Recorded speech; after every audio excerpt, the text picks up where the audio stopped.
lẹ́lẹ́ alára o ìjọ ọ̀sá ọmọ amúrin kan dọ́gbọ̀n agogo mo kí nílé ajé ọmọ ògbójúkọ̀rọ̀ jàjálẹ̀ gbogbo ọmọ Yorùbá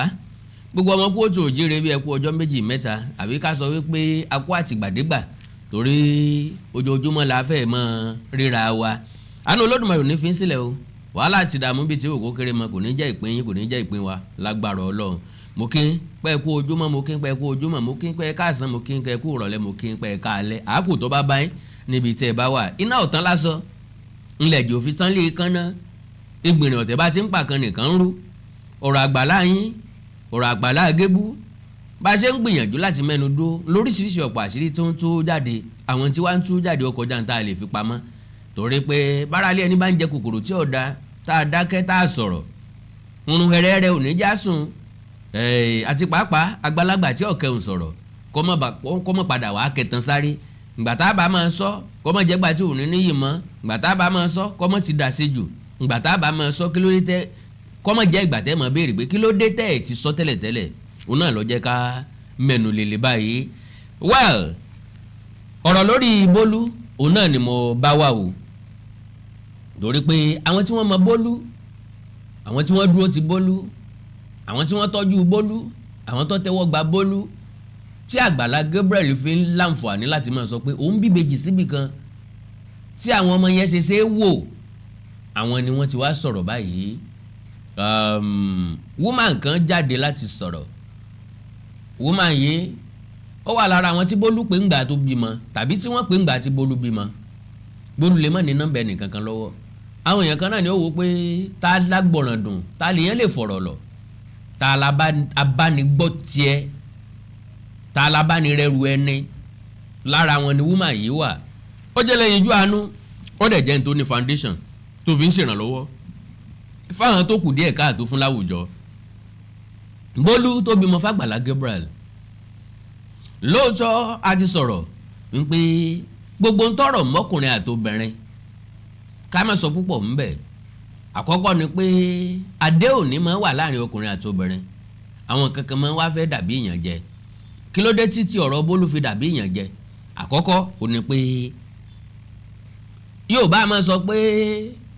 koríko abẹ́ ẹṣin ò gbọ́dọ̀ jẹ́ wọ́n máa ń ní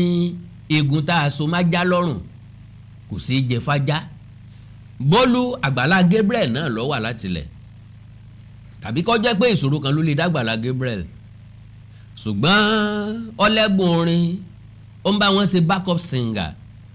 ó wà nínú choir lélẹ̀ tó túmọ̀ sí pé ó wà committed bàbá wa wà committed sínú ìjọ kan bá a ta sí lórí ìjọ wa tí ń ran ará àta lọ́wọ́ táwa gangan sì nílò ìrànlọ́wọ́ lábẹ́ ilé kó sì ń tó burú jù bàbá súnmọ́ pé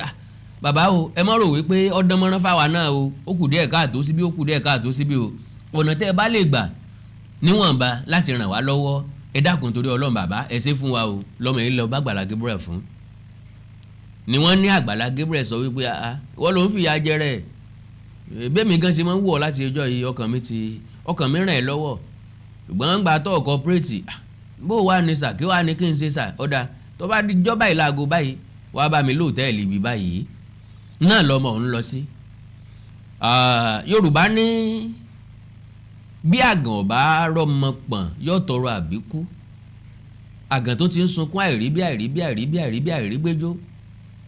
bó bá dijọ́ kan yóò sọ fọlọ́run pé Ọlọ́run jẹ́ kán tiẹ̀ kémi náà pé wọ ọmọ kódà kóun ó bi láàárọ̀ kókú lọ́sàn-án tàbí kóun ó bi láàárọ̀ kó jáde láyé lálẹ́ jẹ́ ká yóò kó náà kú ewu ọmọ inú ó tiẹ̀ sì dùgbọ́n kí n kú ewu ọmọ náà ẹni tí ọba ti ní kọ́lọ́ mọ́ fìyà jẹ wá kó sì mọ́ fi bí pa wá ẹni bí bá pa lápàjù kò sí ní tí ò ní lè ṣe ọ̀pọ̀lọpọ̀ nu wọ́n rí Àgbàlá Gabriel Démọ́lá Àmúsàn gẹ́gẹ́ bí èèyàn pàtàkì wọ́n rí gẹ́gẹ́ bí èèyàn Ọlọ́run bó tiẹ̀ jẹ́ pàwá sọ fún yín pé kò sí èèyàn Ọlọ́run kankan ń bè kan ajá ò torí olówó ẹ̀ sọdẹ ìtajà ó jẹ làjà ń wá káàkiri ajá tẹ mú lọ gbẹ tẹ mú dẹsà tí wàá ń kanra mọ ìkura tẹ ń fà sẹ́yìn tí sẹ àwa tá a má já lọ gbé ọdẹ láti mọ bí wọ́n ṣe ìwà ń kanra mọ sà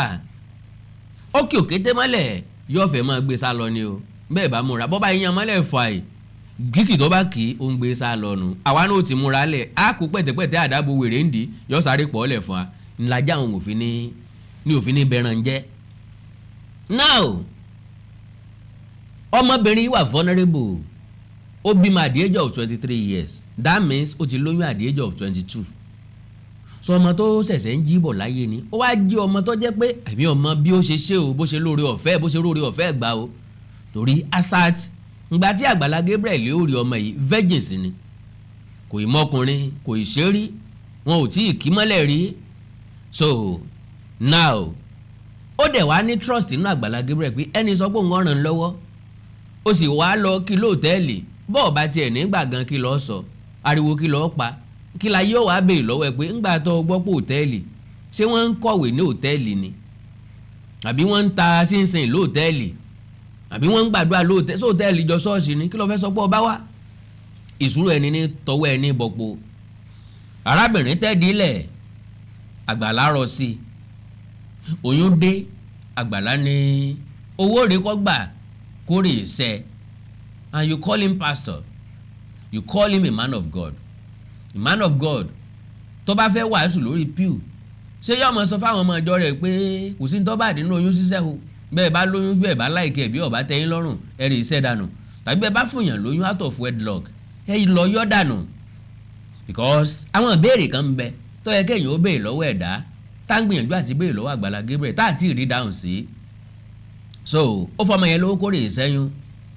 ọmọ ò sì ságídí òun gbìyànjú ó náà fi lọ àwọn èèyàn ó gbìyànjú láti ṣẹ́ wọ́n júwe ibi tí wọ́n ti dọ́gbọ́n rú ẹ̀ àwọn tí wọ́n máa ń bá àyàn sẹ́yìn lọ́pọ̀ ọgbà bí wọ́n bá rí èèyàn pé ọjọ́ ọmọ kékeré àkọ́kọ́ nu ẹlẹ́ẹ̀kejì ẹ̀rù ń bà wọn ò ní fẹ́ ṣe bóyá wọ́n mọ girama ẹ̀ ni o bóyá ẹni tó mọ girama ẹ̀ lórí o bóyá wọ́n kàn béèrè wípé ìyá rẹ̀ ń kọ́ wàá sọ pé ìyá òun ti kú ọ̀dọ̀ ta ló ń gbé girama ọ̀dà fún wa nọ́mbà girama anígbólò méjì tá a fẹ́ bá wọn sọ ó wà vulnerable ọmọ kékeré ni ó lè mọ̀mọ́ nǹkan tán fẹ́ bá wọn sọ àgbàlagbà lẹ́ni tó fẹ́ bá ṣe nǹkan wọ́n lè parọ́ fún pé ọ̀tọ̀ ni táwọn fẹ́ bá girama ẹ̀ sọ àwọn eléyìí lọ wá pé girama pé ìyá ò sẹ́ gbọ́ sẹ́ létí tán fi gbọ́rọ̀ ọmọ tí ń bẹ lọ́dọ̀ yín ọmọ yín ó lóyún o ẹ sì gbà yànjú pé kó má ṣẹ́ o torí tó bá ṣẹ́ ó ṣeé ṣe kó bá lọ ìyá oníyá tán ti pàdánù ìyá ọmọ tẹ́lẹ̀tẹ́lẹ̀ wọn ò ní fẹ́ pàdánù ohun ìyá yìí sáà bẹ́ẹ̀ pé kọ́ mọ́ gbìyànjú àti boyún jẹ́ lọ́mọ báyìí foyún lẹ̀ o ó sì bímọ ó sọ fún Àgbàlá ò gbé kò sí nǹkan kan sí i n tó sọ ni pé báyìí rẹ̀ ò bá fẹ́ bàjẹ́ according to n ta gbọ́ o báyìí rẹ̀ ò bá fẹ́ bàjẹ́ tí ọ̀dẹ̀ fẹ́ kẹ́mi òun ó pin tó fẹ́ gbélé ayé kọ́ mọ́ béèrè nǹkan kan lọ́wọ́ kọ́ mọ́ sọ nǹkan kan nípa ọ̀rọ̀ oyún ìfò mọ́ o tọ́ra àwọn tíjọ́ sàdéhùn pé kọ́ lọ yọ ni ìsókè ọmọ wa bímọ ó kà ti jáde lọ síbítù èmi náà mọ síbítù tán ti tó bímọ sí o tán ti fẹ́ gba 300,000 naira because according to ẹni tí ó ṣàlàyé síwájú máa jẹ́ kán ṣàlàyé according to àlàyé tí wọ́n ṣe wọ́n jẹ́ kó yé wa wípé local hospital ni inú aginjù kan ló wà bí bóyá bí local area kan ló wà nǹkan wá ṣe fún wọn ọ̀dẹ̀ ṣe kì í ṣe iṣẹ́ abẹ náà ṣe fún tó fi bímọ ó bí wọ́ọ́rọ́wọ́ ni ó bí kìnní pọ̀rọ̀ ó bí kejì pọ̀rọ̀ ibi ọmọ ń kọ ibi ọmọ ní bẹnu nylon yìí o Àgbàlá ò gbà lọ́wọ́ ẹ̀ ní kò gbà lọ́wọ́ àwọn o ọ̀dà woman yìí ló mọ bí 300,000 naira ṣe jáde tán fi discharge ìyá ọmọ lọ́sibítù well bóyá kí n ṣe ní ọ̀rọ̀ ọlọ́rọ̀ kì í dùn lẹ́nu mi ẹnu oníkàn láti gbọ́ pọ̀n ẹnu ọlọ́fà láti gbọ́ mọ́ta ẹ jẹ́ kí woman yìí gangan kó gangan ṣàlàyé bí ṣe kú bọ́ bẹ́ẹ̀ ṣe bẹ́ẹ̀ bí n bá padà dé àwa àtẹ̀síwájú jẹ́jẹ́ ẹ̀ ṣe pọ̀ o ẹja gbọ́dọ̀ lẹ́nu. ìwọ tó mọ̀ láti fi pamọ́ rántí pé nìkan bẹ tó mọ̀ wá o kí múnimúni kó rọra ṣe nítorí pé gbanigbani ń bẹ. wọ́n léèyàn ṣe nǹkan tí ò dáa ẹnì kan fojú fò kò ní ṣe mí mọ́ tó bá padà ṣe mí kí lẹ fẹ́ ṣe sí. dẹ́n gbogbo ẹ̀yin ajá Àgbàlá Gabriel gbogbo ẹ̀yin ẹran ẹ̀ tẹ́ ń káàkiri comment mo rí gbogbo mẹ́sẹ̀gì tẹ́ ń sẹ́ndù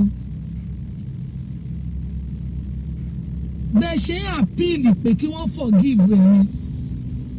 ó yẹ kẹ́ ẹ lọ máa àpíìlì under comment section kì í ṣe kẹ́ máa ṣe privately ní ilé tó tiẹ̀ wá yà mí lẹ́nu jù ẹni chọ́ọ̀chì Àgbàlá Gabriel ò sí nínú desert inú gbọ́ abúlé ibẹ̀ ni chọ́ọ̀chì ẹ̀ wà tó bá ti ń bọ̀ láti Ìwó road tó wọ mọ́tò tó já ẹ sílẹ̀ ní Olúwo junction wàá fònà sí other side tó bá bọ̀ láti Ìwó road that's other side by your left side tó bá bọ̀ láti Ifẹ̀ ló wà ní right side tó bá ti fònà sí left side yẹn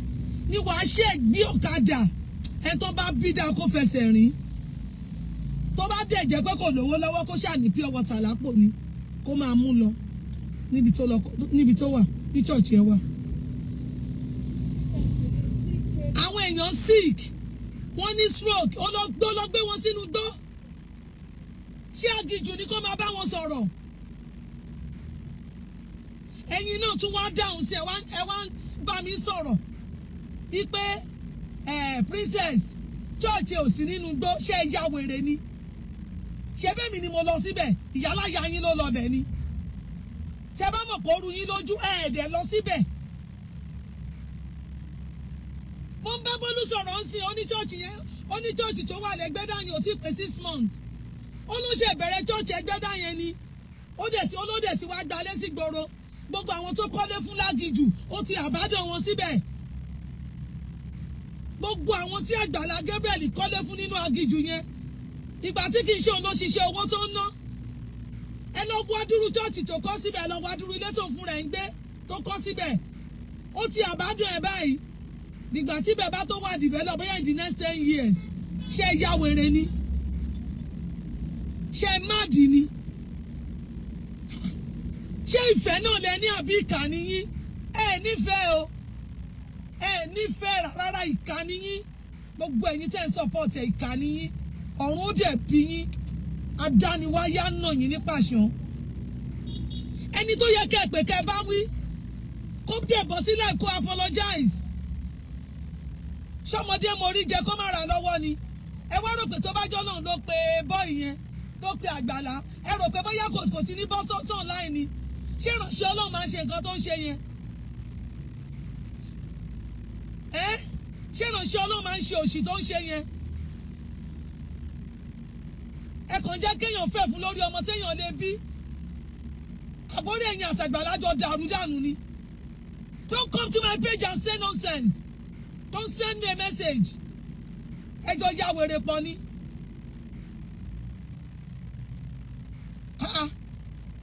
ṣé tó bá jẹ́yìn lẹ bí ọmọ Bólú yẹn ọmọ 23 years ó dẹ̀ da ìbejì sí lágbádá on the 3rd of June 2024 lọ́nà bí ọmọ yẹn.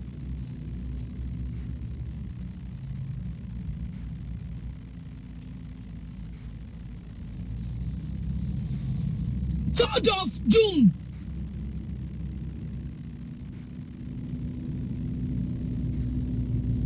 ni wọ́n bí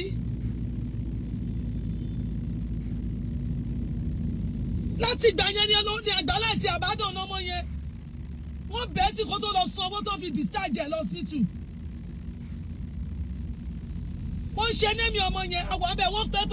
pẹ́ kò gbé fóònù ó dẹ̀ forúkọ ránṣẹ́ very wicked boy Àgbàlá ṣé wọ́n kọ́ ló send orúkọ tó ń sọ àwọn ọmọ yẹn ni ṣé bí mo wà pẹ̀lú Bólú rí tó pè tó ní ẹ̀lò báwo ni àwọn ọmọ mi ń kọ́ ó admit pé ọmọ ẹni bó fẹ́ ká yé rí díẹ̀ ìwọ onífùrọ̀ alábẹ́rúnrún yìí orí ẹ̀ ti dàrú ó lọ gbé ẹnu sí máìkì ó ń kọrin Gabriel ó ń kọrin ó dẹ̀ tún gbé àwọn èèyàn ṣépè ó tún ṣépè ó ní bọ́ nínú ogun ìwọ lórí burúkú ṣé ọlọ́rọ̀ tí mo sọ ń bì tí mo fi sọ̀rọ̀ burúkú ni ṣé mo sọ̀rọ̀ nípa foundation ẹ ṣé mo sọ̀rọ̀ nípa iṣẹ́ tó ń ṣe mi ò sọ anything pa ẹ̀ náà mi ò sọ anything pa ẹ̀ I can call Bolu and put it in the speaker ìwọ ẹni bí ẹni ẹgbẹ́ yìí ọmọ yẹn wá ń sá káàkiri ó bẹ̀rẹ̀ sí ní ṣọmọ ọ̀dọ́ kiri ẹ̀yin èèyàn Bolu nílò ìrànlọ́wọ́ o ebi ń pa Bolu o ebi ń pa ọmọ yẹn tẹ́ bá rí bó ṣe gbẹ́ ẹ lè rí kẹsàn pé ọmọ yẹn jẹ́ èjì yẹn ó kó ọmọ méjì sí lágbádá ọ̀run kó ìdààmú sí ẹ lágbádá ìwọ Gabriel olórí burúkú yìí.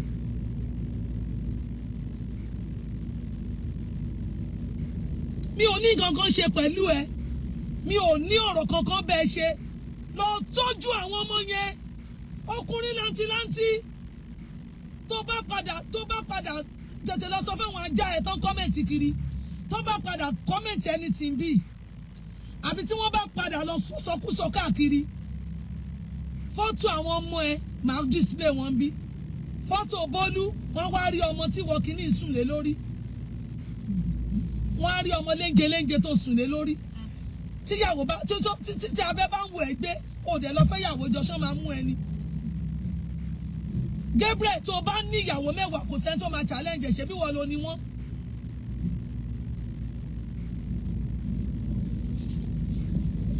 ṣebí wọ́n ló ní wọ́n. If you come here and say rubbish ọ̀run á dojú ìjà kọ ẹ́ wàá lo ìgbẹ́yìn ayé ẹ nínú desert. Ìkan wá bá mi ó ní mọ́mì mi ò mọ nǹkan tí mò ń sọ. Ẹgbẹ́dá ni church Àgbàlá wà ìgbà wo ló ṣe church síbẹ̀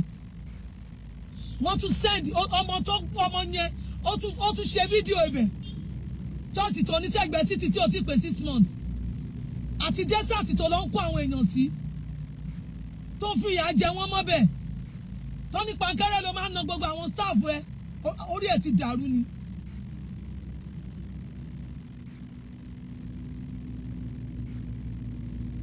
Instead kí káwọn ìjọba bá wa bójú tó kó lọ gbá ọmọ yẹn kó gbé sínú ilé kó máa tọ́jú ẹ̀.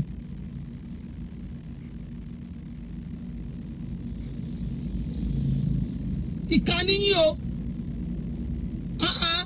a dẹ̀ ń pọ̀rọ̀ ìlówó ó dẹ̀ ń láró nínú ṣé ìfẹ́ náà lẹ wá rò pé ní sí.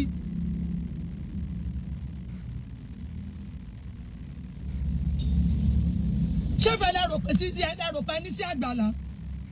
ẹ nífẹ̀ẹ́ sí o.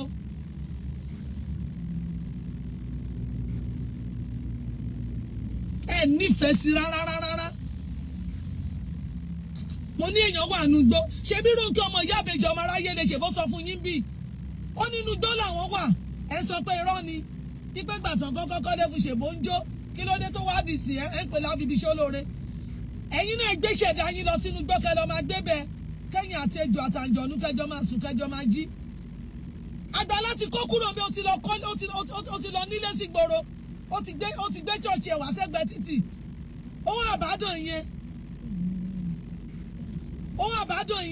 torí pé àwọn èèyàn gidi ò lè máa wá síbẹ̀.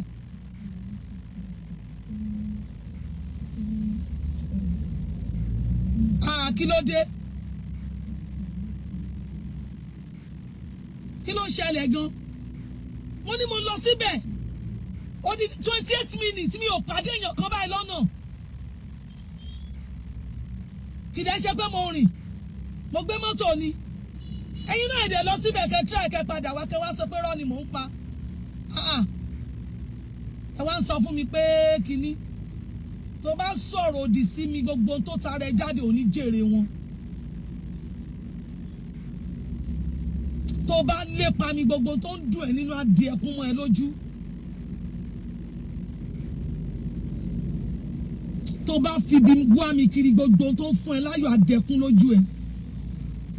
If you dare comment any nonsense ìkànnì yín wèrè kan náà jáde ó ní ẹ ṣé tàbá wá sọ pé ó ti ṣe ká lọ pa ni n kò jẹ́ pé látẹnujẹ ni yín tó bá ti wá sọ́dọ̀ yín tó bá ti fún yín envelope 5,000 tẹ́ tán dẹ̀ fúnran yín rí wọ́n ti wá kó gbogbo ọpọlọ yín lọ kò wá sí nǹkan kan mọ́ ń bẹ̀ tẹ́yìn náà bá wá jẹ́ olè tẹ́ ẹ lè ṣiṣẹ́ kí lẹ̀ wá ní kínní ibo lọ́lọ́run ti pè é ṣàgbàlá Gabriel jẹ́ pásítọ̀ ni ṣé bẹ́yìn náà lẹ́fẹ̀ẹ́nu sínsínsínsín tó fi kúkú wò pé kò ń dá chọ́ọ̀chì lẹ̀ ṣé pásítọ̀ ni ṣó sọ fún yín pé pásítọ̀ lòun ṣó sọ fún yín pé pásítọ̀ lòun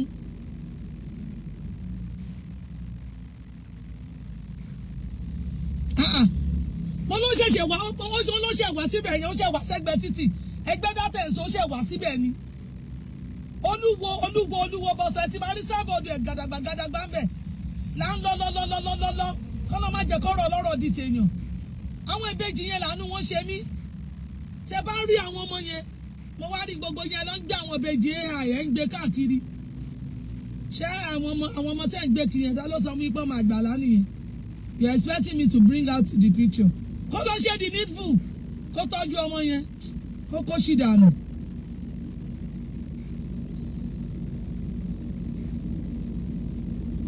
Bólú ò ní ìyá kò ní bàbá. Kò ní anybody. Ọmọ yẹn á sunkún. Tá máa bẹ́. Ọjọ́ kan ló ní mọ́mí I feel like dying. Ó wá gbẹ, mo ní má kú. Ẹ káàbọ̀ sí Emeritus Global Resources and ICT Limited. Nínú iléeṣẹ́ wa yìí, a máa ń ta fóònù,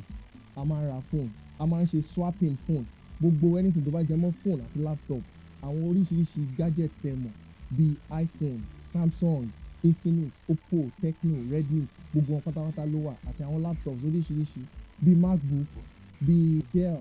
bíi HP, oríṣiríṣi gbogbo ẹ̀ náà ló wà. Níbí báyìí, a tún máa ń ta oríṣiríṣi phone accessories tó jẹ́ ojúlówó tí kò dẹ̀ wọ́n rárá. Níbí o, a tún máa ń ṣe training fún àwọn èèyàn, oríṣiríṣi àwọn èèyàn àti ọmọ kékeré àti àgbàlagbà torí oríṣiríṣi irinṣẹ́ la ní tó wà òkè dáadáa tó dẹ̀ jẹ́ irinṣẹ́ ìgbàlódé, àwọn state of the art equipment tó yẹ pé ẹ lè má lè tètè rí níbòmíì. Ibo lẹ ti máa rí o, Emeritus Global Resources and ICT Limited. Fóònù tẹ́ bá rà níbí báyìí, ojúlówó ni, ẹ̀dínwó náà dẹ̀ ni ló máa bá dé anytime. A máa ń ta mọ́tò, any car tẹ́ bá fẹ́ rà tẹ́ bá fẹ́ tà, bóyá ẹ fẹ́ tà ni àbẹ̀ fẹ́ swap, anything that has to do with swapping, easy buy also, bóyá ẹ ra nǹkan ká ra nǹkan sí ká sanwó ẹ̀ díẹ̀ ká lè máa gbé lọ lójú ẹsẹ̀. Emeritus Global Resources and ICT Limited nínú OAU Central Market, Ọbáfẹ́mi Awólọ́wọ̀ University Ilé-Ifẹ̀ àti Mayfair roundabout ní Ilé-Ifẹ̀ yìí náà. A ní branches ní Ìbàdàn, a ní l'Óṣogbo. Ọwọ́jà wa ó dé káàkiri gbogbo orílẹ̀-èdè Nàìjíríà. Anywhere tẹ́ bá ti need any of our services lójú ẹsẹ̀, òun lẹ máa rí wa, lẹ máa rí àwọn representatives wa tó máa bá yín gbà. Àwọn oníṣẹ́ tó wà níbí kò ń ṣe olómùlómù o, eléyìí tó ṣe pé ó máa sọ nǹkan tó ṣe fóònù ẹ̀ gẹ́gẹ́gẹ́gẹ́ ká tó fọwọ́ kàn, kò kí ń ṣe bóyá guessing kíní kan ní bẹ́ẹ̀ ni bẹ́ẹ̀ kọ́, tó bá ṣe rí gẹ́lẹ́ náà lẹ ṣe máa bá l'Emeritus Global. Very fast, very efficient, very affordable. Àwa là ń jẹ́ bẹ́ẹ̀. Phone number ọ́fíìsì yìí tẹ́pẹ́ lè pè wá at any point in time 081-01-79-5519 lẹ́ẹ̀kan sí 081-01-79-5519. Òun náà lè rí lórí screen yín lórí móhùnmáwòrán yín bá ṣe jọ sọ̀rọ̀. Ẹ ṣeun gan, a máa retí láti dòwò pọ̀ pẹ̀lú yín. Emeritus Global Resources and ICT Limited.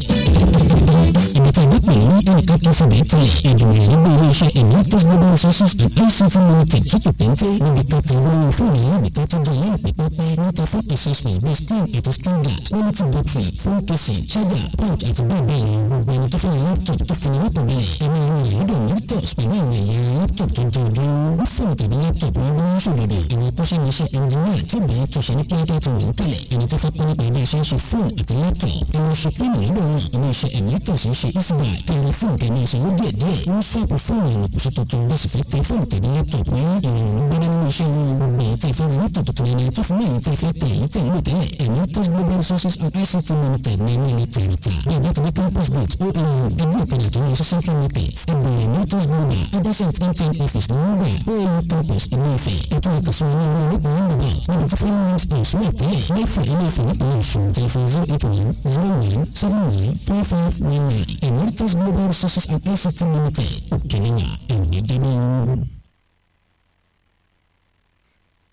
Mo kí gbogbo etí tó ń gbọ́ wa nílé, mo sì kí gbogbo ojú tó ń wò wá nílé pé ojú tẹ fi ń wò wá ò ní fọ́, etí tẹ sì fi ń gbọ́ wa ò ní di. Orúkọ tèmi ni Godwin tí gbogbo ẹ̀yin èèyàn mọ̀ sí Ìyá Ìjẹ̀bú. Gẹ́gẹ́ bí ẹ ṣe mọ̀ ní ìṣe wa, wípé ìlera yín òun ló jẹ wá lógún. A tún ti dé bí a ṣe ń dé o. Gbogbo ẹ̀yin tí ẹ ní ìṣòro tó jẹ́ pé ọkùnrin tó dàbí obìnrin nínú ilé, ọkùnrin tí ò lè ṣojúṣe ẹ̀ pẹ̀lú ìyàwó ẹ̀, ẹ kàn sí iléeṣẹ́ Godwin. Ẹ̀yin tó jẹ́ pé pépà lẹ máa kà lálálẹ́, ẹ má ka pépà mọ́, ẹ kàn sí wa. A ní pákéjì oríṣiríṣi fún yín, a ní 3-in-1, a ní 2-in-1 fẹ́yìn ọkùnrin tó lè jẹ́ kẹ́ tó máa jẹ́ kẹ́ ṣe bó ṣe yẹ kẹ́ ṣe. Bákan náà ni ìṣòro tí a ń pè ní arthritis yìí, ó ó ń ṣọkùnrin ó ń ṣobìnrin, orúnkún ríro, ìbàdí ríro, ọrùn ẹsẹ̀ ríro, ẹlòmíì ó lè jẹ́ osteoarthritis lónìí, ẹlòmíì rheumatoid arthritis, ẹlòmíì ìdẹ̀rẹ̀ kò ní lè bẹ̀rẹ̀ mú nǹkan lẹ̀, ẹlòmíì ò lè bẹ̀rẹ̀ kírun, ó ṣeé ṣe kó jẹ́ sciatica ni, ó ṣeé ṣe kó jẹ́ lumbar spondylosis ni, ẹlòmíì ìdẹ̀rẹ̀ arthritis ni, tó bá ti di pé ìbàdí ń wọ ẹ̀ ò lè bẹ̀rẹ̀, ẹlòmíì orúnkún ríro, ẹlòmíì ẹsẹ̀ á máa gbóná, ẹlòmíì àpapọ̀ rẹ̀ á máa gbóná, ẹlòmíì ẹsẹ̀ á máa gbọ̀n, ẹlòmíì ara á máa tá, orí á máa tá, àpapọ̀ ara á máa tá, ẹ kàn sí iléeṣẹ́ Godwin Ìyá Ìjẹ̀bú, ẹlòmíì ò lè fojú ọwọ́ ẹ̀ báyìí, gbogbo ọwọ́ á máa ró, gbogbo ẹ̀yin tẹ́ tí ń lò náà ẹ máa jẹ́rìí sí, ẹ kàn sí iléeṣẹ́ Godwin Ìyá Ìjẹ̀bú. Bákan náà ni àwọn èèyàn tó ń tọ̀ ìtọ̀ àtọ̀jù yìí ó ṣeé ṣe kó jẹ́ pé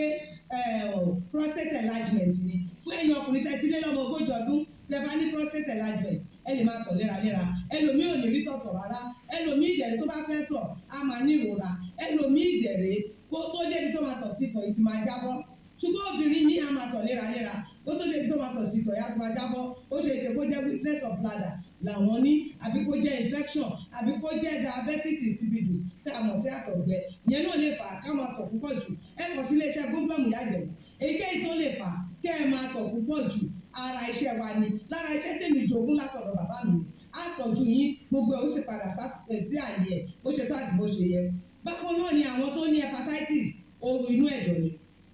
ṣùgbọ́n tí hepatitis bá ti pẹ́ lára ó lè ba ẹ̀dọ̀ jẹ́, ó lè fà á kéèyàn ní enlarged liver, ó dẹ̀ lè fa oríṣiríṣi ìṣòro sí ẹ̀dọ̀ yẹn, ẹlòmíì á máa ní àmì bí kínú máa dùn, bí kójú máa pọ́n, kítọ̀ ẹ̀ máa pọ́n, ẹlòmíì dẹ̀ kò ní rámì rárá, bóyá lọ ṣàyẹ̀wò wá kàn sọ fún pé ó wà positive ẹ kàn sí wa, ẹlòmíì ìdẹ̀rẹ̀ ó lè jẹ́ liver cirrhosis lòun ní, èyíkéyìí tí ẹ ó ìbàjẹ́ ẹ kàn sí iléeṣẹ́ Godwin Ìyá Ìjẹ̀bú. Bí mo ṣe sọ̀rọ̀ yìí tẹ́ ní prostate, ó jẹ́ prostate enlargement ni, ó jẹ́ prostate cancer ni, ẹ kàn sí wa, pẹ̀lú ògo Ọlọ́run ẹ ní rí bákan náà mọ́. Mo ti sọ fún yín gbogbo ìṣòro yòówù kẹ́ ní ewé àti gbòǹgbò mélé tí àwọn bàbá wa ń lò láyé àtijọ́ tá a ti gbé kalẹ̀ lọ́nà ìgbàlódé tó sì ṣe bẹbẹ lágbára, òun là ń lò fún ọmọdé àti àgbà, ẹ kàn sí wa ẹ ní kábàámọ̀ pẹ̀ ṣe bẹ́ẹ̀. Ẹ̀rọ ìbánisọ̀rọ̀ mi ni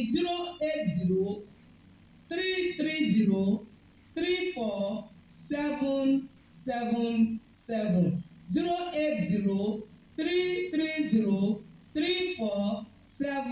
08033034777. ẹ bá wà l'Amẹ́ríkà, kí ẹ wà ní Spain, kí ẹ wà ní UK, ibikíbi tí ẹ bá wà, ó jẹ́ Canada ni, ó lè jẹ́ Port Harcourt ni, ó jẹ́ Abuja ni, ibikíbi tí ẹ bá wà ẹ kàn sí iléeṣẹ́ Godwin Ìyá Ìjẹ̀bú. Ẹ bá mi sọ̀rọ̀ lórí WhatsApp, ẹ lè pè mí, ẹ lè fi voice note lẹ̀, ẹ lè fi message lẹ̀ lórí WhatsApp, máa dá yín lóhùn bó ṣe tó àti bó ṣe yẹ, gbogbo ibi tí ẹ bá wà lè gbòógì wá máa dé, ẹ sì ní kábàámọ̀ pé ẹ kàn sí iléeṣẹ́ Godwin Ìyá Ìjẹ̀bú. Ẹlòmíì apákan ara ẹ̀ á máa kú, kí ló fà tápákan ara fi ń kú, ẹ kàn sí wa ẹ máa mọ̀, ẹlòmíì ọrùn àdédé máa steve, ẹlòmíì àyà ló máa dùn, ẹlòmíì ẹ̀gbẹ́ ló máa dùn, ẹlòmíì á máa wúkọ́, ó lè wúkọ́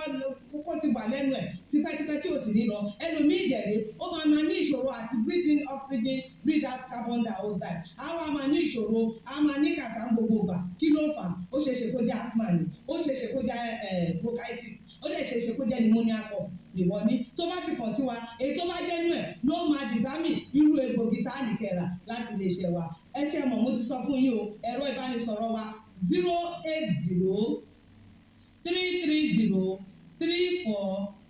08033034777. Iléeṣẹ́ Godwin last bus stop yín ni pẹ̀lú agbára Ọlọ́run. Remember, if it is not Godwin, it can never be like Godwin. I used to tell you,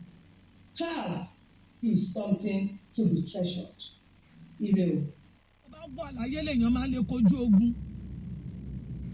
Ṣé ya wèrè ni? Gbogbo ẹ̀yin tí ń sọ́pọ̀tì ẹ̀ ìdojúkọ tí Bólú rí lọ́wọ́ Àgbàlá, ọ̀run á fi dán yín wò, á fi dá àwọn ọmọ yín wò. Gbogbo tọ́mọ yẹn ń là kọjá nísinsìnyí, àsàtàárọ̀ gbogbo tí Bólú wa ti fẹ́ tí Àgbàlá tó bímọ f'Àgbàlá. Gbogbo tí ọmọ yẹn ń là kọjá lọ́wọ́lọ́wọ́ bẹ́ẹ̀ lágbára tó dá yàtọ̀ ọ̀run, Ọlọ́run á fi kan àwọn ọmọ yín, Ọlọ́run á fi kan ìrandíran yín, kò ní yẹ yín. Ẹkún lọ́mọ yẹn ń sun, àná nísìnyí òyìnbó ní wọ́n lọ́hùn, ó ní mọ́mì, ó ní wọ́n ti gbé Àgbàlá jáde lórí ọ̀rọ̀ òun, mo lẹ́mi náà mọ kankan pa ẹ̀, mi ìmọ̀ bọ́rọ̀ ẹ̀ ṣe jáde, ó ní ẹ̀yà alájẹ́ náà ti sọ̀rọ̀ ń pa ẹ̀. ìyẹn ló jẹ́ ń jáde kòkè kí n bá kí ọ pé lóòótọ́ ọmọ yẹn nílò àánú o ó nílò ìrànlọ́wọ́ o gbogbo yín ẹ̀dẹ̀ mọ̀ pé backup choir master ni Bólú jẹ́ nínú chọ́ọ̀chì ọ̀ràn yín tẹ́lẹ̀ ẹ̀kọ́. ìwọ Tọ́pẹ́ Adébáyọ̀ back to sender tó sọ yẹn tó fi wọlé sùn òní jèrè àti wọ àtàgbà ló fò lẹ́ máa ṣe dànù ọmọ ìjọ àgbàlá ni ẹ́. If you curse me here má fi eré mo dúró níwájú Ọlọ́run ìpè pẹ̀lú agbára ọ̀dọ́ àgùntàn gbogbo ẹ̀yin tẹ́ ń sọ́pọ̀tì ẹ̀ níráyé gbé ìnira lè fi máa gbé ayé. ìnira lè fi máa lo ayé yín. If you dare comment on my page ìyá alájà yín ló bá mi ṣí page mi ni abẹ́mi já tọrọ jẹ arẹbí pa bíi tiyín.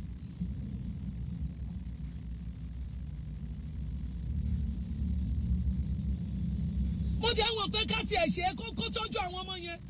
ó ní ọjọ́ tágbàlá fi ní kí lọ́ọ́ máa wálé káàkiri tó bá rí lélẹ̀ àlọ́wọ́n jù tó bá rí lélẹ̀ àlọ́wọ́n jù ìwọ́de ń gbé dáadáa ó wà nínú AC 24/7 ọmọ yẹn dẹ̀ ń ráre káàkiri tí ó bá wá ṣe pé ya wèrè láàrin èmi àti yín tó bá jẹ́ pé èèyàn kan tó nífọ̀ tó lé kánná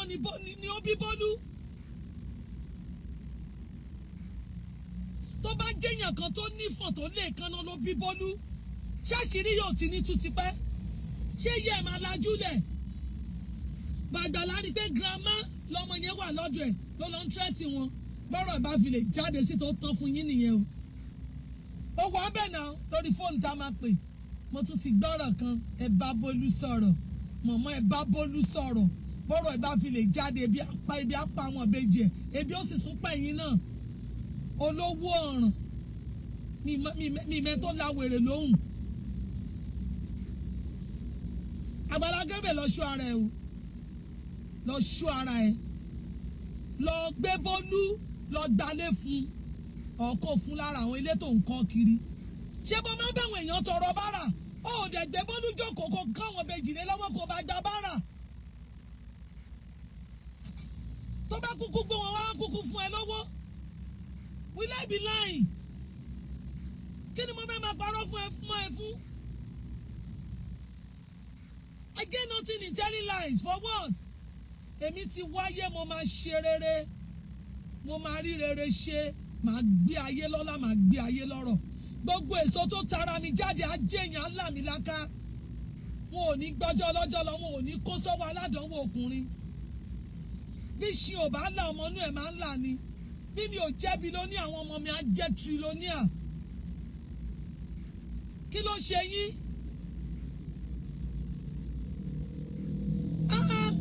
ṣé tó bá jọ́ ọmọ stúdẹ̀ǹtì kan ló fún lóyún yẹn títọ́ níyà ṣé kò tí ní ìdíṣọ́ àtayányán wọ́n nítorí pé ọmọ yẹn kò ìkà nìyí o ìkà nìyí I wept for you ìkà nìyí ìkà nìyí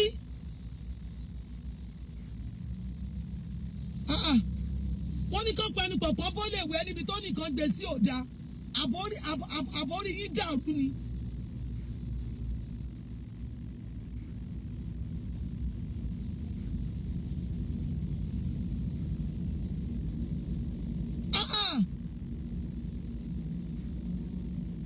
Àgbàládé wàá há gbogbo àwọn èèyàn kan lọ máa kọ́mẹ̀ntì káàkiri ọjọ́ wo làgbàlá di akọrin ṣe bí lù gángan ló lù kiri chọ́ọ̀chì kó tó di pé o di foundation ọjọ́ wo lọ wá dolórin ó láyà gan o dẹ̀ lọ gbé máìkì ó sọ pé tí wọ́n bá fẹ́ kọjá ṣé Ọlọ́run ṣé ọmọ yéèjì bàbá Adébóyè ọmọ yẹ ọdún tá a celebrate wọn ní 2 weeks ago ní last week ṣé ọmọ yéèjì bàbá tí bàbá bá wá yẹ ẹranko Burkina Faso bíi titi ẹ o rò pé bàbá máa rí bẹ́ẹ̀ yìí ẹ wo bàbá Oyèdépò ẹ wo ìyàwó wọ́n ń jẹ nínú abẹ́ orí ọ̀fẹ́ Ọlọ́run tí ọkọ̀ bá gbé bílíọ̀nù fáwọn yẹn lẹ́nu iṣẹ́ ẹlẹ́ gbọ́ ni olófò ọmọ ojú ọ̀rọ̀ lárí olófò ọmọ ojú ọ̀rọ̀ lárí rádaràda kò wá sẹ́ni tó jọ ẹ́ lójú kò sẹ́ni tó lè bú ìwọ gbé máìkì sẹ́nu ń ṣépè Àgbàlá Gabriel tó dẹ̀ mọ̀ pé tó ń ṣe tó mọ̀ pé lóòótọ́ ni Ọlọ́run á bí ẹ́ do the needful mi ò mọ wàhálà tó bá lé ayé ẹ mi.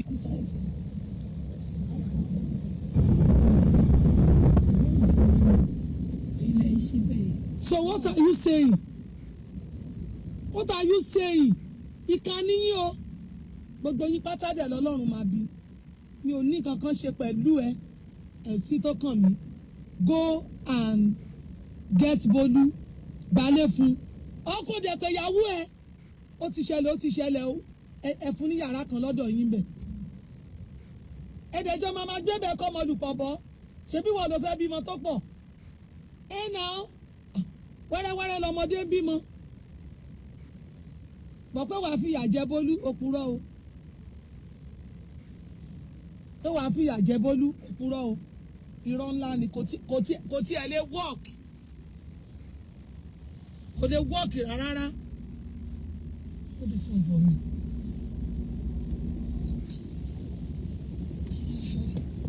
Kò lè work.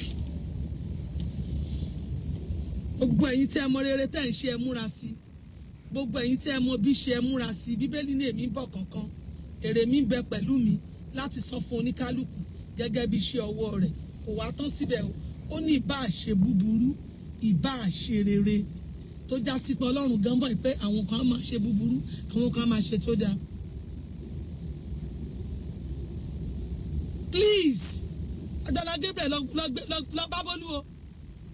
Ṣé bí wọ́n fúnra rẹ̀ mọ̀ bí táwọn ọmọ yẹn wà? Ọ̀sẹ̀ méjì làwọn ọmọ yẹn wà tó ti fi ojú ẹ̀ rí wọn kẹ́yìn. Ìkà burúkú, ìtòdẹ̀ gbé sílẹ̀ òun ráwọn ọmọ ẹ̀ lójoojúmọ́. Ẹni bí ajé ṣìléyà, very useless boy. Aláìlẹ́kọ̀ọ́. Bóyá ó dẹ̀ ẹ̀kọ́ tí ó gbẹ̀kọ́ ni. You are very very stupid. Yorùbá ẹlẹ́jọ́ ro go and look for Bolu and do the needful. Àwọn ìbejì yẹn wọn láṣọ gidi lọ́rùn lọ ra aṣọ fáwọn ọmọ yẹn Àgbàlá ṣe bóun wọṣọ ṣe bí wọ́n ń bùn ẹ̀ láṣọ ṣe báwọn tẹ́lọ̀ ń bùn ẹ̀ láṣọ àkísà làwọn ọmọ yẹn ń wọ̀ wọn láṣọ gidi lọ́rùn Bolu gan bíi kó wọ aṣọ gbogbo àfúnmọ́ lára pínpín ni ẹ lè rí ọmọ yẹn kẹ sọ pé kínní ó dẹ̀ fìyà jẹ ó fìyà jẹ ọmọ òkú ọ̀run ó bí ẹ́ ọ̀run ó bí ẹ́ gbé wá sínú ilé ẹ ó kúkú mọ orí kọ ọmọ orí kọ náà gbé sínú ilé ẹ bíyàwó ẹ bá ti ń ṣe aleluya kó máa ṣe praise the Lord bíyàwó ẹ bá ti ń kọrin kó náà máa gbé lẹ́yìn.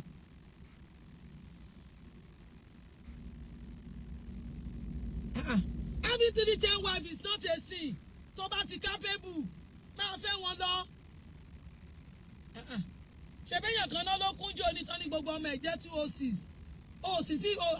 o tí rìn débẹ̀. Ìwọ náà ṣe tiẹ̀ kó onítàn rere ń gbò bá dọjọ́ alẹ́. Ìyẹn tí wọ́n ẹ̀ bá jò dalẹ̀ ìwọ rádaràdà láìlẹ́kọ̀ọ́. Kó tẹ̀ wá gbé Bólú wá sínú ilé kó máa ṣọ́ ọmọdọ̀ fún ìyàwó ẹ̀ kó fi lè máa tọ́jú àwọn ọmọ yẹn. Ṣé kò bẹ́tà ju ìyà tó fi ń jẹ ọmọ yẹn kiri? Níwájú adẹ́dà ṣẹ̀dá the last time tí mo rí ọmọ yẹn aago mẹ́rin ọmọ yẹn ò tí ì jẹun àárọ̀ ọmọ tó ń tọ́ bèjì lọ́wọ́ kò jẹun mo ní ẹ ṣàtẹ̀ kọ́kọ́ stay in this restaurant kọ́kọ́ jẹun kọ́kọ́ fún lóúnjẹ ó jẹun tán mo ní kó má sọ anything kó ṣàkọ́kọ́ jẹun gbà tó wá jẹun tán gbà tó wá ń sọ̀rọ̀ kò dá o. Ṣábíyámọ̀dé lẹ́yìn tẹ́ wà lẹ́yìn Gabriel ṣá ṣábíyámọ̀ nìyí káàtì ẹ̀ ni wọ́n kọ́pọ̀ lọ yín sínú gọ́tà ṣé gbogbo làákàyè ran yín ló ra ni tí ó wà tẹ̀lé tara yín lólobó Àgbàlá tó bá tún bọ́ta tó pòwe lásán ọ̀run á fọ́ ẹ lójú dànù tún bọ́ta kò kọ̀ bọ́ta kò kọrin ìyà iṣẹ́ kó bí àwọn tó ṣẹ̀ gbogbo àwọn ìyá alájà ń kó yẹn ó ṣe máa ń sọ̀pọ̀tì mínísírì ẹ̀ ọmọ tí ò lẹ́kọ̀ọ́ bẹ́ẹ̀ pé ní 20 times kò ní gbé very rude and arrogant àṣìgbé ọmọ wọ́ọ̀dù aláìlẹ́kọ̀ọ́ lọ́pọlọ kúkú bí ẹ̀ dànù. Èmi gan lọ rìpọ́ọ̀tù ara mi èmi gan ti lọ rìpọ́ọ̀tù bẹ́ẹ̀ ní ti bá ṣe mi Ọlọ́run bá ti ẹjẹ́ Àgbàlá àti wà àtàwọn tó lọ delegate yẹn owó ẹ̀ ti cover ẹ̀. àti wà àtàwọn tó lọ delegate yẹn tẹ ṣìṣì lásán bá ń fò àgbàlá tiẹ̀ máa fọ́ ṣebí gbogbo èèyàn ló gbóhùn mi yìí ta lórí mi náà láì kí dá sọ́rọ̀ èèyàn rí ẹ wá bọ́ síbi ẹ wá dá sí ẹ rí mi kí dá sọ́rọ̀ èèyàn mi I'm not a blogger and I will never be ẹlòmíà ní blogger lòun o wọ́n tún máa ń pera wọn lórúkọ kan fracas ìjọ tí mo lọ check fracas tí mo lọ check ẹ̀ mo rí i pé ọ̀ràn ni fracas mi ni abaniláyé jẹ́ abatèèyàn jẹ́ go and check it in your dictionary ọlọ́run ò ní jẹ́ bá wọn ba ayé èèyàn jẹ́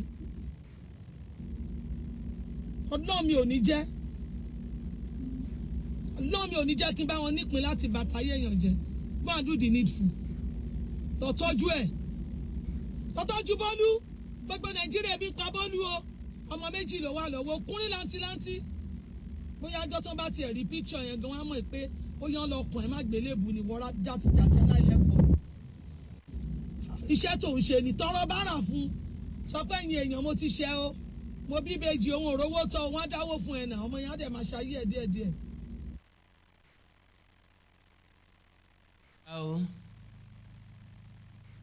sẹ́yìn náà ò rí pọ́gbẹnu tán mi wọ́n bá pé nǹkan kọjá sísọ ọ̀rọ̀ ọ̀hún gbẹnu tán eléyìí gangan ni wọ́n ń sọ nípa rẹ̀ gbogbo ẹ̀yin agbọ̀ràn dùn ẹ̀yin ká jáwí ká má jáwí tẹ́mọ̀ báwájú tẹ́mọ̀ gbẹ̀yìn tẹ́mọ̀ dìfẹ́ǹdì wọn ẹ̀yin dìfẹ́ǹdà ẹ̀yin olùgbèjọ́ ọmọ òrukàn tọ́yẹ́ pé bẹ́ẹ̀ anybody bá ti jáde láti sọ̀rọ̀ nípa nǹkan tẹ́yìn ọmọ tó yẹ yín ọ̀là sí tí làákàyè yín blọ́ọ̀kù sí tọpọlọ yín kúrú sí tójú yín dí sí tójú yín fọ́ sí tètè yín dí sí lọ́kàn yín wọ́n fẹ́ fòǹtọ̀ wálẹ̀ ni ṣé Bólú náà ṣé wúmà yìí fẹ́ fa Àgbàlá Gabriel wálẹ̀ ọmọ ọlọ́mọ tó tẹ́ ìdílẹ̀ tó bí bèjì sóun náà fẹ́ fa Àgbàlá Gabriel wálẹ̀ ni ṣé bẹ́ẹ̀ gbọ́n tí gbogbo yẹn ń sọ pọ́mọ yẹn ò fẹ́ sọ̀rọ̀ ọmọ tó bí àwọn Táyé Kàyìndé tó bí ọkùnrin làǹtìlanti méjì wọ́n máa pọ́dún méjì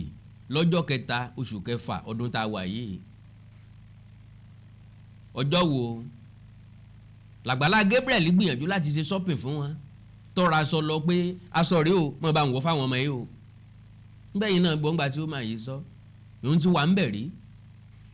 tó pe Bólú tó béèrè pé àwọn ọmọ òun ń kọ́ so ó lè pè wọ́n lábẹ́ aṣọ pè wọ́n lọ́mọ rẹ̀ ṣùgbọ́n kò lè tọ́jú wọn kò lè tẹ́kì ara wọn bí ọmọ tiẹ̀ ṣé ìyàwó ẹ̀ mọ̀ pé ó bímọ ṣé ìyàwó ẹ̀ ò mọ̀ pé ó bímọ bẹ́ẹ̀ tí ìyàwó rẹ̀ ò bá di ó ti gbọ́dọ̀ gbọ́ wípé Démọ́lá ó bímọ síta o bí Démọ́lá bá wá bímọ ta tọ́jẹ́ pé obìnrin mẹ́ta ni wọ́n sì bí àìká mọ́ fọ́lọ́mọ kọ́ lọ́wọ́ dá gbogbo wọn sí tó sì bí ọkùnrin méjì síbì kan ọmọ àjọ yín ni tẹ́lẹ̀tẹ́lẹ̀ ojú ọ̀fẹ́ rú ẹ̀kú backup singer yín ni tẹ́lẹ̀tẹ́lẹ̀ ojú ọ̀fẹ́ rú ẹ̀kú ọ̀gá ilé iṣẹ́ ń fẹ́ manager ọ̀gá ilé iṣẹ́ ń fẹ́ secretary ọ̀gá ilé iṣẹ́ ń fẹ́ PA personal assistant ń fọ̀gá ilé iṣẹ́ àìmọye pastor tó fẹ́ choir master choir mistress sojú ọ̀fẹ́ rú ẹ̀kú ó ti kú òní backup singer yín madam ìyàwó Àgbàlá Gabriel ó ti dìyàwó yín báyìí ẹjọ́ kọ́ ọmọ lùpọ̀ bọ́ ẹjọ́ tọ́jú àwọn ọmọ yìí kan jọ soríire papọ̀ lẹ́yìn wá ọ̀la as for you Àgbàlá Gabriel èmi rò pé ó ti tán ni kò tí ì tán o ó tún kù nìbọn ró gbogbo ẹ̀yin tẹ́ ń sọ pé ká fi lẹ̀ ẹni tí ó bá fẹ́ kí tiẹ̀ ọ́ ta wúmà yẹn ṣépè dé àbí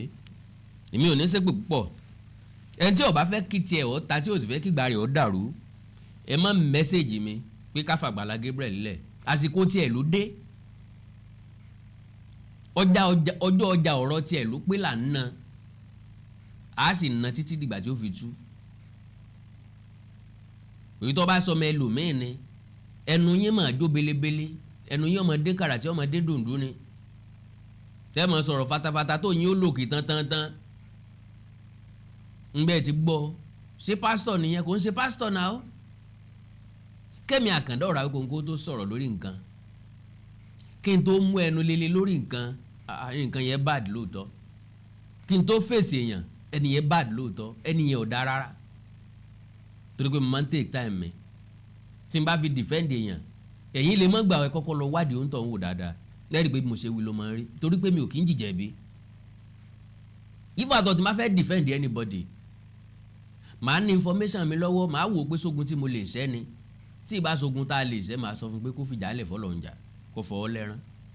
àbí kọ́ mọ́kàn kó ń bẹ̀ kó mọ̀ bá àjàjẹ kún yà síbẹ̀ gbórin ọ̀hún àjẹkún yà ni ọ́ jẹ àjẹkún yà lọ́ fẹ́ jẹ ẹni tí ò tó ní nà tí ń dènà dé ní àjẹkún yà ni ọ́ jẹ Yorùbá ní bọ́wọ́ ẹni ò bá tí ì tèkú dà èèyàn gbọ́dọ̀ béèrè ikú tọpa bàbá ẹ̀ àkàndọ́ ọ̀rọ̀ Awíkonko Àjàó ọ̀rọ̀ Awíkonko asọ̀rọ̀ lójú ọlọ́rọ̀ bọ́lọ́rọ̀ bá gbọ́ kí bàbá ńlá bàbá ọlọ́rọ̀ ó ṣe wọ́n fẹ́ lo àmì fàágùn lórí ètò eléyìí Àgbàlá Gabriel ńlọgbẹ́ kòtò ara rẹ̀ bókìtì ọ̀gán bá sì ìjìn orí ara rẹ̀ ní ẹ̀jẹ̀ ńlé wọ́n ti ẹ̀ ló ní gọ́ọ̀tì ó tún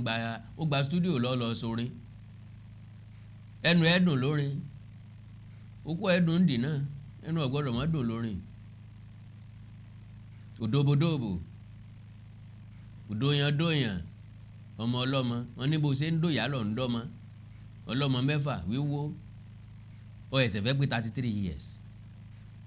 ò ń dó àwọn ẹgbẹ́ mọ́mí ẹ̀ àwọn ẹgbẹ́ sísítà ẹ̀ sówó náà ló débẹ̀ àbọ́lá àbókìkí àbágbára lọ́pọ̀ tó bẹ́ẹ̀ wọn á ń kúnlẹ̀ dáàdì o sì ń gbà kúnlẹ̀ wọn at the age of 33 years wọ́n pè ọ́ ní tọ́ jẹ́ ìwọ náà lè sọ fún ọ wípé íńtẹ́ẹ̀sì ń dì irú mi yẹ rù ni o ó wú ojú ọrùn mi lọ.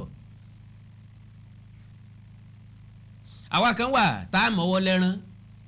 ṣe mọ̀ pé lélàwọ́ wà tá a ti gbọ́ pẹ́ ní orodò fọ́kété àwọ̀ mọ̀wọ́ lẹ́rán a mọ̀wọ́ ti gbọ́ndò a mọ̀ wù àbájáde kìíní ọ̀hún torí chapter ni wọ́n máa close ìgbà tí ó close lẹ́nu kankan ọmọ kọ̀ọ̀rẹ́ sẹ́ni tó lè sọ fún wa pé kó close ó máa close o ó lè close lọ́la ó lè close lọ́túnla so a fẹ́ wo bó ti fẹ́ close lọ́dọ̀ tiẹ̀ gangan ìpàkọ́ onípàkọ́ láàrin ẹni ẹlẹ́ni ní rí tẹni gbogbo ẹ̀yin ọmọ Nàìjíríà gbogbo ọmọ Yorùbá káàkiri àgbáyé ẹjọ́ ló bòórò ẹni adó ní kakọ́ bọ́n bá ti fẹ̀sùn kàn yẹn jágbó tẹnu ń tọ̀hún ẹ jẹ́ káwọn èèyàn sọ̀rọ̀ tán mo mọ̀ pé nu gbogbo yín ó ti ga báyìí pẹ̀lú àwọn ọ̀pọ̀ àṣírí tí ń tú jáde gbogbo ẹ̀yin tẹ́ ń dìfẹ́ǹdì ẹnu yín ó ti ga n ò bí ẹnìkan kan dáa kó jáde sórí social media ní ìsìn kó ló fẹ́ dìfẹ́ǹdì Àgbàlá Gabriel táwọn èèyàn bá rí wọ́n sọ lóko torí tán bá rágbàlá gan wọ́n sọ lóko so ẹjọ́ ló bòórò ẹni adó ní kakọ ẹni tó bá ṣe nǹkan ni ẹ jẹ́ kó máa sọ̀rọ̀ fún rẹ̀ kó máa gbìjà rẹ̀ trust nobody kò sẹ́ni tẹ́ẹ̀lì kàn má gbélébùú ọ̀rọ̀ Àgbàlá Gabriel tó kéèyàn kàn má gbélébùú kàn má gbélébùú kẹ́ ẹ̀ dá Bárábà sílẹ̀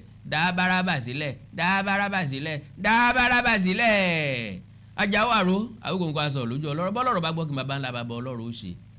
tìró àhọ́mọ́jú ẹ like follow page mi lórí Facebook Awíkonko television ẹ subscribe sí YouTube channel mi Awíkonko TV ẹ má gbàgbé ètò yín ètò wa Onídèmọdè ó ti gbàràdá ẹ máa lọ sí orí ìkànnì wa lọ́hùn Onídèmọdè GSTV Onídèmọdè GSTV bẹ̀lẹ́ tí máa gbádùn àwọn ètò tó rọ̀ máa ṣà àti ìṣe káàrọ̀ òjìrè níbi tẹ́ ti máa jẹ̀gbá aládùn ẹ̀ àwọn ètò tó wà very very entertaining very very educative very very informative and very very cultural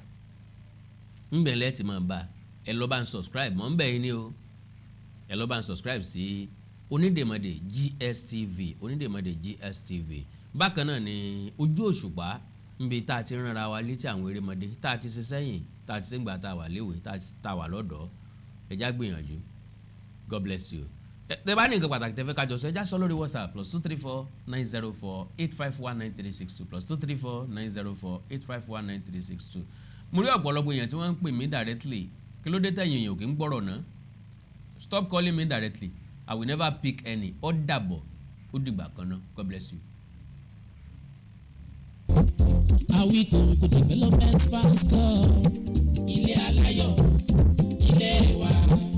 Awíkonko development fans club ilé aláyọ̀ ilé wa. Ẹgbẹ́ tó dúró fún ìdàgbàsókè àti tẹ̀síwájú èdè àṣà àtúnwájogúnbá ilẹ̀ Yorùbá. Ẹgbẹ́ tó fẹ́ ìrẹ́pọ̀ gbogbo ọmọ Yorùbá tó tún gbé àṣà àti ìṣe Yorùbá lárugẹ. Awíkonko development fans club ilé